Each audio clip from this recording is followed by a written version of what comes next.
के पास 4 lakh coin plus 16 lakh market में, ऐसा था ओके 4 लाख उस समय मतलब जी। ओके मतलब हम लोग जो 20 लाख बोल रहे थे एक्चुअली 20 लाख का 16 लाख ऑलरेडी जा चुके थे डंपर्स। हाँ जाएगा ना रोज। डंपर्स के पास नहीं सर, आप फिर डंपर बोल रहे हो। पूरी पब्लिक के पास सर्कुलेट हो चुका था, उसमें सब डंपर नहीं थे। डंपर तो 10, 15, 20 लोग ही थे जिनका हम सब लोगों के पास जितना माल था वो 10 लोग हैं, उससे ज्यादा माल वो लेके बैठे।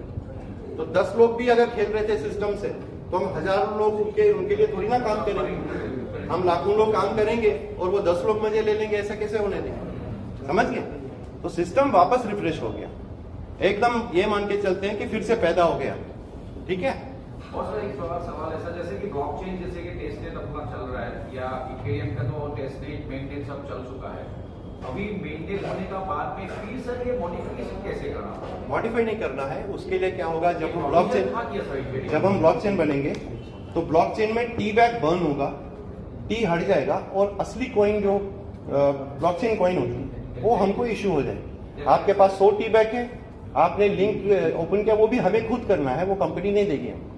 लिंक क्लिक करेंगे 100 टी बैग खत्म हो जाएंगे और बीएसी आ जाएगी। नहीं सर ये सवाल मेरा नहीं था, मेरा सवाल क्या था जैसे कि ERC 20 में हम लोग अभी क्या कर रहे हैं, शिफ्ट कर रहे हैं। हम लोग का अभी पॉलीगन टेक्निक में है और बाइनेंस में था, अभी मेंटेन शुरू होने वाला है नवंबर 20। यस, तब हम लोग का ईबैक को ई बार्न होकर BSC बन जाएगा जी। लेकिन सर इथेरियम का तो सर मेंटेन कब का शुरू हो चुका था। तो हमको जैसे नॉलेज था कि ब्लॉकचेन एक बार मेंटेन स्टार्ट होने के बाद कोई मॉडिफिकेशन, कोई ऑल्टर, कोई ऐसा नहीं हो पाता है। इथेरियम में कैसे हो गया? इथेरियम हार्ड फॉर्क कर रहा है। हार्ड फॉर्क मतलब वापस सिस्टम को रिफ्रेश किया जाता है ऊपर से लेकर नीचे तक। अच्छा, उसके अंदर क्या होता है, उसके अंदर स्पीड, ये वो चीज जो भी उधर के वॉल्यूम इधर के वॉल्यूम वो सेट हो जाते हैं। मतलब वो बोलते हैं ना, जब एक वो कोई कपड़ा हम यूज करते हैं घर में, एक दिन सुबह से लेकर शाम तक उसमें दाल भी गिरी, उसमें ये भी गिरा, उसमें चीनी भी गिरी, इसमें भी गिरा, फिर हम क्या करते हैं, जाके उसको कैसे करते हैं, झाड़ते हैं, वही होता है हार्ड फॉर्क। उसको हार्ड फॉर्क कहते हैं। हाँ, तो अब आपका जो कालीन था, जो गंदा हो गया था, उसमें ये थी वो थी वो थी वो थी, वो अब क्या हो गया, झटकने के बाद वो एकदम प्रेस होके आपको कपड़ा मिल गया। तो उसमें बहुत सारी चेंजेस फिर सिस्टम में आती है, काफी सारी चीजें होती है। ठीक है, तो वहां स्पीड भी बन सकता है, उसका ग्रो होने का चांस है, जैसे उसके ऊपर वर्किंग चलती है। स्पीड फास्ट हो गया तो गैस फीस कम हो जाएगी, तो बहुत बड़ा आराम मिलेगा। सर उसमें 20-30 PS अपना 5 लाख है, 5 लाख से तो मेंटेन होने का बाद में तो 5 लाख का हम लोग माना ये कब तक हमें जरूरत पड़ेगी, जब तक हम खुद ब्लॉकचेन नहीं बनते हैं। ब्लॉकचेन एक बार बन गए फिर तो हमारी ब्लॉकचेन पे हम रहेंगे, फिर हम ब्लॉकचेन पे भी रहेंगे, फिर हम मार्केट के हर एक्सचेंज पे अवेलेबल रहेंगे, फिर दुनिया के लिए हम रहेंगे, फिर हर एक्सचेंज के ऊपर रहेगा। मतलब अभी सर जैसे देखा जाए तो नवंबर तक 2 महीना है, हम लोग 2 महीना ERC 20 के साथ रहेंगे। बिल्कुल बिल्कुल। उसके बाद ERC 20 पे भी रहेंगे अगर, तो उसमें ब्रिज होगा तो कोई दिक्कत थोड़ी ना है। क्या दिक्कत है? वो भी ब्लॉकचेन है, पॉलीगॉन भी ब्लॉकचेन है, कोई भी ब्लॉकचेन यूज कर सकते हैं, हमारा हर जगह पे ही रहेगा। तो अभी हम लोग का पॉलीगन से और अभी भी पॉलीगॉन पे जो आफ्टर कॉन्ट्रैक्ट है वो बंद थोड़ी ना होगा, वो चालू रहेगा। या वेब पे है वो भी चालू रहेगा, उसको बंद नहीं कर सकते। लेकिन विड्रॉ होगा ERC 20। अब क्या होगा, अब वहां से हम बर्न मिंट होके बाहर निकलेंगे, वहां कुछ कॉइन नहीं है तो वहां पर ट्रांजेक्शन नहीं होगी, बस इतना फर्क पड़ेगा। लेकिन कॉन्ट्रैक्ट रहेगा, वहां सिस्टम में कॉन्ट्रैक्ट दिखेगा, कॉन्ट्रैक्ट दिखेगा। और हम लोग का जो भी है बर्न होते होते जैसे कि बाइनेंस से अपना पॉलीगन आया, पॉलीगन से ERC चला जाएगा, फिर ERC से ब्लॉक बड़ा ERC से फिर एक्चुअल कॉइन हमें मिलेगा। एग्जैक्टली। और सर दूसरा बात जैसे कि 2008-2009 में 6 TPS was the highest speed. Yes. Now 5 lakh TPS is the highest one.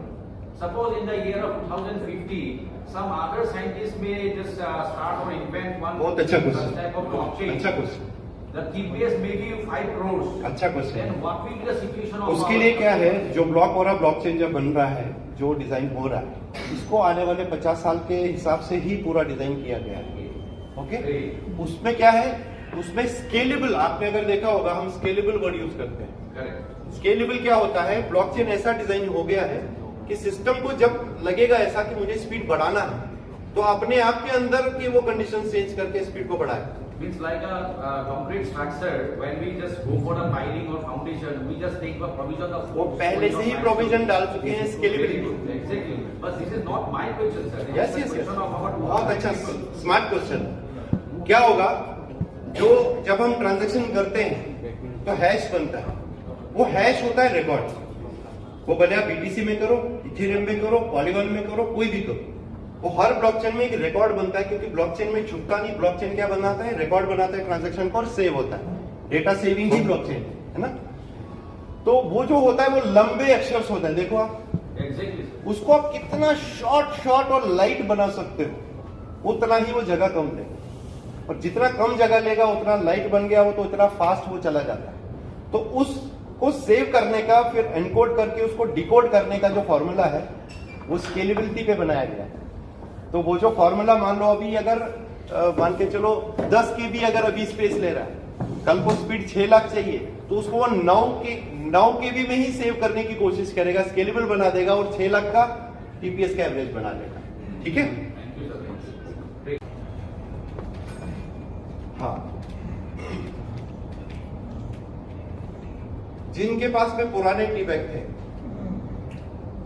अब इथेरियम पे हम जाएंगे तो आप लोगों को पता है, आइडिया है कि इनिशियल रेट क्या रहने वाला है वहां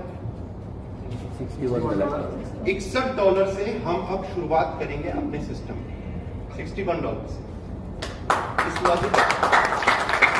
इस लॉजिक को आपने सबने समझ लिया क्या है, नहीं क्या होगा, कैसा होगा, ये क्यों हुआ, ऐसा क्यों करना था। ठीक है, मैं बताता हूँ।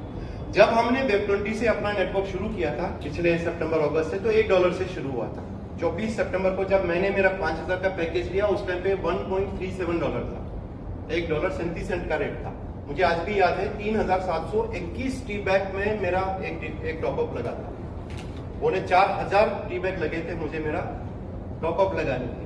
उस टाइम पे रेट ही कम था, लेकिन उस टाइम पे कई इन्वेस्टर भी घुस गए थे, जिन्होंने पूरा 6-6 लाख का आईडी लेके जालर बिछा दिया था, और काफी सारा अभी उनके पास में स्टॉक जमा था। किसी के पास 10,000, किसी के पास 20,000, किसी के पास 50,000 कॉइन, ऐसा लोगों ने स्टॉकिंग की थी। और अभी आप देख रहे हो 1.5-2 महीने से बिजनेस बढ़ भी रहा है, लेकिन कॉइन का रेट ही नहीं बढ़ रहा। क्या हो रहा है, बिजनेस बढ़ रहा था लेकिन कॉइन का रेट बढ़ नहीं रहा था। क्यों, क्या हो रहा था, जैसे हम लोग यहाँ लिक्विडिटी बढ़ाते थे, लोग ज्वाइनिंग करते थे, लिक्विडिटी बढ़ती, लेकिन जिनके पास अब स्टॉकिंग थे ना, वो ब्लॉक ओरा के साथ में खेल खेल रहे थे। वो फटाक से अपना माल बेचते थे, वापस हम आते थे, फिर वही 18, फिर वही 17, फिर वही 19, फिर वही, फिर हम उठते, फिर वो बिठाते, फिर वो उठते, फिर बिठाते। और कोशिश क्या कर रहे थे, वो जैसे रेट बढ़ती थी तो बेचते थे, और जैसे नीचे आती थी ना तो वापस उठाते थे। क्योंकि जैसे वो जिसने 21 में बेचा, उसने 19 में वापस आया, तो उसको 19 में उठाने में क्या दिक्कत है, समझ रहे हो ना। तो ये सब चल रहा था बहुत बड़े अच्छे लेवल पे, जो हमको अभी बढ़ने नहीं दे रहे थे। तो अगर इसी स्पीड से हम जाते ना, अभी तो $50 तो हम देखना मुश्किल था, $100 पे भी जाना मुश्किल था, क्योंकि वो सिस्टम के साथ में वो चालू हो रहा था। इसका एक ही इलाज था, जो फिरोज भाई ने कैलकुलेशन लगा के कर दिया। इसका एक ही इरादा था कि 16 लाख कॉइन जो मार्केट में गई है, और जो बहुत सारे लोग, आप और मैं कैसे कमा रहे हैं बताओ। आप में से कोई आदमी है जो खेल के कमा रहा है कि मेहनत करके कमा रहे हैं, है ना। हम मेहनत कर रहे हैं तो हमें टीबैक मिल रहा है और हम कमा रहे हैं, ठीक है। लेकिन वो लोग क्या कर रहे थे, वो छेड़खानी से कमा रहे हैं, चालाकी से कमा रहे हैं। तो फॉर्मूला क्या निकला कि जिसके पास में कॉइन्स है उसका वैल्यू चलेगा उसके पास में $16 का, कितना, $16। और इथेरियम पे हम उसका कॉस्ट, इनिशियल कॉस्ट रखेंगे $61, क्योंकि अब ये आइडिया था कि मार्केट से कॉइन्स हमको रिवर्स कराना है, क्योंकि जो स्टॉकिंग कर चुका है उसका स्टॉक उसके पास रहेगा, वो हमको आगे कभी नहीं बढ़ने देगा। तो वो माल अगर रिवर्स होता है, वापस सिस्टम के पास आता है, तो टेंशन फ्री, समझ गए। वापस रिपीट करूं सर, अभी तो उल्टा हो सकता है। वापस रिपीट करूं, पहले पूरा मुझे बोलने दो फिर क्वेश्चन करें, क्योंकि हो सकता है उस क्वेश्चन का आंसर अगले बार, ठीक है। समझ गए कि वापस रिपीट करो। 16 लाख कॉइन जो गया था मार्केट में, उसमें कई सारे लोग बड़ा स्टॉक लेके बैठे थे, और वो सिस्टम में बाई सेल करके आज कमा रहे हैं। हम मेहनत करके लिक्विडिटी बढ़ा रहे हैं, वो खेल के लिक्विडिटी को वापस करके अपना पैसा बना रहे हैं। अब इसका इलाज क्या है, क्योंकि हमें रुकना यहां नहीं है, हमको आगे बढ़ना है। उसका एक ही इलाज था कि कॉइन्स को डब्बे के अंदर वापस खींच के ले आना। तो सर ने फॉर्मूला निकाला जिसके पास भी जितना कॉइन्स है, भले मेरा पास 10 लाख का कॉइन, क्योंकि मैं भी तो हूं ना उस सिस्टम में, तो मेरे पे भी अप्लाई है, हर किसी पे अप्लाई है, ठीक है। 4000 कॉइन मेरे पास है, इसका $16 का वैल्यू मिलेगा, मान लो ये 10 लाख हो गए एग्जाम्पल। तो ये कॉइन कन्वर्ट हो जाएंगी अब कब, कहां, इथेरियम, और इथेरियम का रेट कितना रहेगा, तो 4 गुना रेट मुझे मिल रहा है वहां। उसका मतलब क्या हो गया, मेरे माल का 10 लाख इधर भी था और 10 लाख इधर भी होगा। क्यों होगा, क्योंकि मेरी 4000 कॉइन जो वहां चली गई, उसके बदले मुझे 1000 कॉइन ही मिलेगा। कितना मिलेगा, 3000 कॉइन मेरा उठ के वापस चला जाएगा सिस्टम के अंदर। लेकिन मुझे वैल्यू का नुकसान हुआ क्या, नहीं। मेरे पास 10 लाख का माल था, मुझे 10 लाख ही मिला। वैल्यू को किसी को डिग्रेड नहीं किया गया। आपके पास 1 करोड़ था, 1 ही करोड़ है, 10 करोड़ था, 10 करोड़ है, 20 करोड़ था, 20 करोड़ है, 10,000 था, 10,000 ही है। वैल्यू किसी का डिस्ट्रीब्यूट नहीं हुआ। लेकिन कॉइन इससे क्या हो गया, सिस्टम के अंदर अब 75 कॉइन्स हम वापस जिंदा हो गए। क्या हो गए, सिस्टम वहीं से चालू हो गया जहां से हमने चालू किया था। अब छेड़खानी नहीं होगी, क्योंकि जो 10,000 कॉइन लेके खेल रहा था ना बाजार में, उसके पास बचा क्या, 2500 कॉइन। अब नहीं खेल पाएगा, अब उस लेवल पे हमसे वो नहीं खेल पाएगा जिस लेवल से वो पहले खेल रहा था। समझ गए। तो यहां से अब हमारा टेक ऑफ शुरू होगा। हम कॉन्फिडेंस से आज क्यों बोल रहे हैं कि हम 500-1000 पे अब जा सकते हैं, क्योंकि आप यहाँ डंपिंग नहीं हो पाएगा। जो लोग सिस्टम में बड़ा माल लेके बैठे थे और सिस्टम में वो कर रहे थे, अब 61 से शुरू होगा, ये रुकने का नाम अब नहीं लेगा। जिस तरह से $1 से $41 का ऑक्सीजन मिल गया, समझ गए आप। इसी तरह से आप सोचो $61 से आप कितनी बड़ी जंप हम लगा सकते हैं। तो पूरा सिस्टम रिसेट होगा और पूरा सिस्टम रिफ्रेश हो जाएगा। जो डब्बे से माल बाहर जा चुका था, वो डब्बा वापस भर गया, क्योंकि सारा कुछ डिपेंड आज किस पे है, किस पे डिपेंड है, हम सब लोग किस पे डिपेंड है आज। हम जो स्टेकिंग लगा रहे हैं, वो स्टेकिंग का कॉइन कहां जा रहा है, डेफी। और डेफी अगर कमजोर हो गया, उसका डब्बा ही खाली अगर हो गया, तो क्या हो गया, हम भी सड़क पे, इन्वेस्टर भी सड़क पे।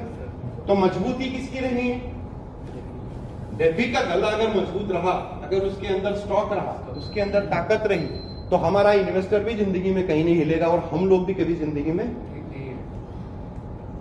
तो ये लॉजिक जो हमने किया, ये लॉजिक अगर हमारा फिरोज भाई का कैलकुलेशन अगर नहीं होता, उनको अगर मार्केट का एक्सपीरियंस नहीं होता ना, क्योंकि उनको सब पता है। कल आपने थोड़ा बहुत एग्जाम्पल समझा होगा। ऐसा दुनिया का कोई खेल नहीं है जो उसको नहीं पता कि लोग खेलते कैसे हैं, मार्केट को लोग चलाते कैसे हैं, क्या क्या गड़बड़ चलती है मार्केट के अंदर, वो गड़बड़ का मास्टर है। अभी सहारा में जो हमने ये किया ना प्रोग्राम, वहां पर NSE BSE का डायरेक्टर बैठा था, जिसने 10 साल NSE BSE को दी एज ए डायरेक्टर। उसने आखिरी में उठ के एक ही बात बोला, बोले आज इस आदमी ने हमारे सारे कपड़े उतार लिए।